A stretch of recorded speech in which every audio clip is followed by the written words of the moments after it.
It is hereby ordered and decreed that the anti-Slapp motions are granted for the reasons set forth herein.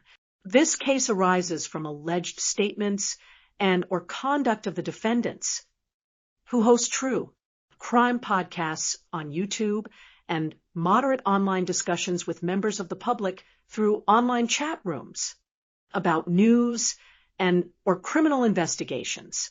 In particular, the defendant podcasters have discussed the case of a missing Tennessee child in public and/or publicly available online channels, podcasts, live shows and/or chat rooms on YouTube. The father of the missing child is plaintiff Seth Rogers, who has coordinated with various individuals and entities, including but not limited to the other 9 plaintiffs in this case, all of whom are either a media company, a television personality, and various YouTube broadcasters and / or podcasters and or online / social media personalities, to attempt to find his son in a sprawling and at times almost incomprehensible document. And over the course of 79 pages and 350 paragraphs, the complaint in this civil action suggests that various statements of the 2 named podcaster defendants and 50 unnamed DOE defendants made on public / publicly accessible online YouTube platforms, which several of the plaintiffs themselves have accessed, and on which panels, live shows or chat rooms plaintiffs and plaintiffs' counsel have participated, give rise to no fewer than 47 purported causes of action under various state and federal criminal and civil statutes and Pennsylvania common law. The complaint does not seek damages for the alleged wrongful conduct. Rather, it seeks to preclude defendants from hosting their podcasts and to enjoin various forms of speech and/or conduct. Indeed, at least one of the plaintiffs has stated expressly that he intended to file a lawsuit without regard to whether he would win, but solely to cause the defendants to incur fees in defending against it. Text message from Plaintiff Mathis to defendant stating, "LOL, I'm actually going to file a civil suit against you and make you pay to defend it. Don't even care if win. Screw filing a cease and desist. Waste of time. Stand by. Was done with you, but oh well." See also Plaintiff Hatsif Stathia, posting on a live chat replay, "We're not asking for money, etc. If they end the nonsense Monday, this could be settled Tuesday." The YouTube broadcasters and/or podcasters do not dispute that they have discussed the search for the missing child during their shows. Indeed, all parties agree that, as summarized by the court during oral argument, Granny and Barbecue Lady host true crime podcasts that are broadcast on the internet and on those podcasts. Like on any podcast, they take calls, they make comments, and they express opinions about crimes and investigations and incidents by and through the motions before the court. However, defendants assert that the topics about which they comment on their podcasts are from public sources. And as a result, the motions assert that the lawsuits have to be dismissed because what defendants engage in is publicly protected free speech, and that the purpose of the lawsuit is to chill that free speech. The anti-Slapp motions assert that this lawsuit is not only frivolous and baseless, but also a prime example of the type of lawsuit that the Pennsylvania legislature sought to deter by enacting in July 2024 a statute, whose express aim is to protect Pennsylvania citizens from strategic lawsuits against public participation, SLAPP. Plaintiffs' untimely responses advance a series of questionable propositions with respect to this part of the analysis, urging the court to conclude that defendants are not immune from plaintiffs' claims under Pennsylvania's anti-Slapp statute because defamation, harassment, and participation in a corrupt enterprise are not forms of protected speech under that statute. Plaintiffs state further, tellingly without citation, that the Pennsylvania anti-Slapp statute explicitly excludes defamatory statements, harassment, and malicious conduct when the statute does no such thing.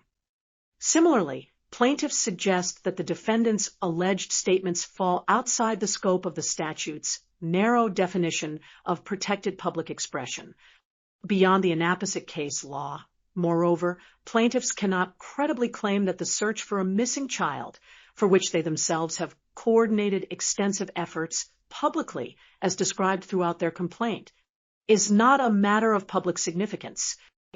A thorough review of the complaint in this case leads the court to conclude that plaintiffs have not alleged any speech by any of the defendants from which the court could conclude that defendants' words would inflict a harm, are a true threat, or have been deemed unacceptable.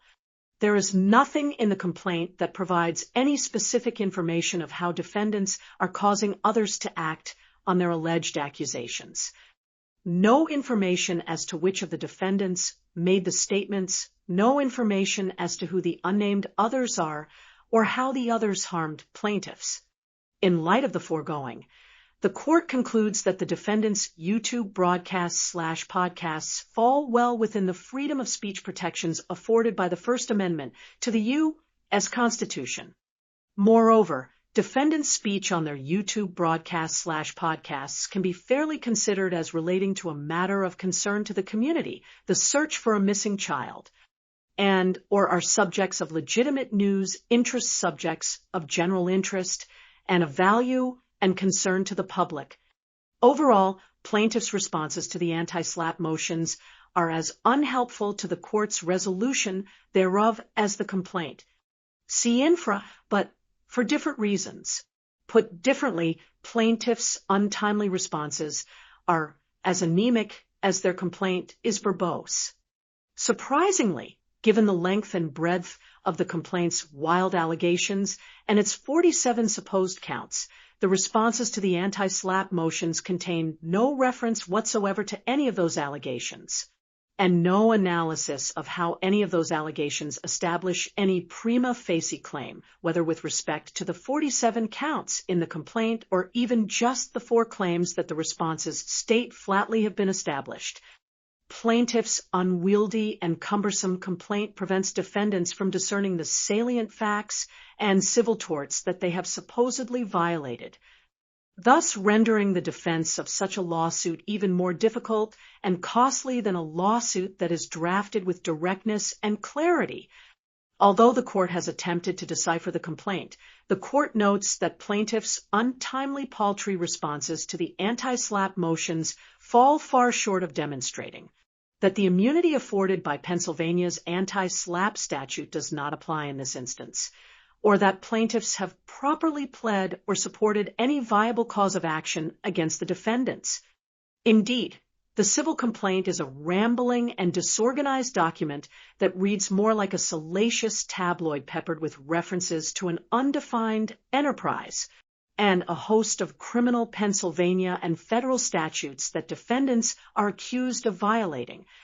In 350 paragraphs, the complaint identifies 10 plaintiffs, although only 8 of them purport to assert any counts against the defendants, alleges various facts, including a brief background followed by a timeline that spans a dozen pages, and sets forth various additional facts under headings for 3 of the plaintiffs, Seth Rogers, Tony Mathis, and Brittany Nicole Jackson. Simply put, the complaint in this case nearly impedes judicial review because it is poorly pled and lacks a coherent and logical presentation of the material facts on which the causes of action are based in a concise and summary form. If anything, the complaint reads more like a pleading that the scrivener intended to file in a criminal proceeding, as it refers throughout and consistently to criminal statutes degree, but even viewed through such a lens. The meandering presentation of the facts supporting supposed violations of the law is almost incomprehensible. Indeed, by appearance and substance, the complaint does not seem to have been prepared by a practitioner with more than 20 years of litigation experience.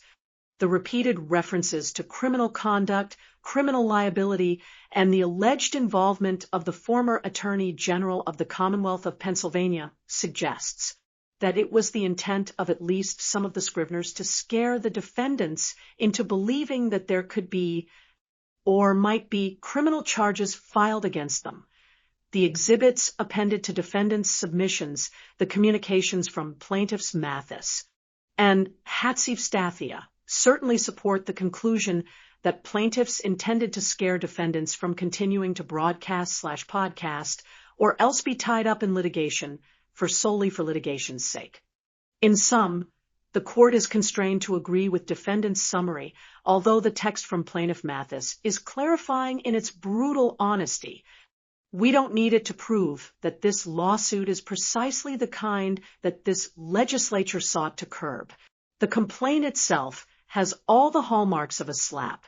It's 83 pages, 350 paragraphs, and 300 pages of unattached exhibits. The complaint utterly fails to adhere to the most basic rules of pleading in the state, forcing the defendants and this court to wade through its nonsensical claims to decipher the nature of the allegations against the plaintiff's claims aimed at defendants' right to free speech fail to allege of any kind of requisite particularity the content of the actual statements made, despite the fact that many, if not most, of defendants' statements, as plaintiffs' counsel admitted to during oral argument, are recorded in light of the court's findings herein, including but not limited to that the defendants are immune from civil liability for the claims attempted to be pled in the complaint. The court must grant the defendants' request for such an award. While Pennsylvania's anti-Slapp statute does not preclude punitive damages, this court declines to award such damages at this time. It is hereby ordered and decreed: 1.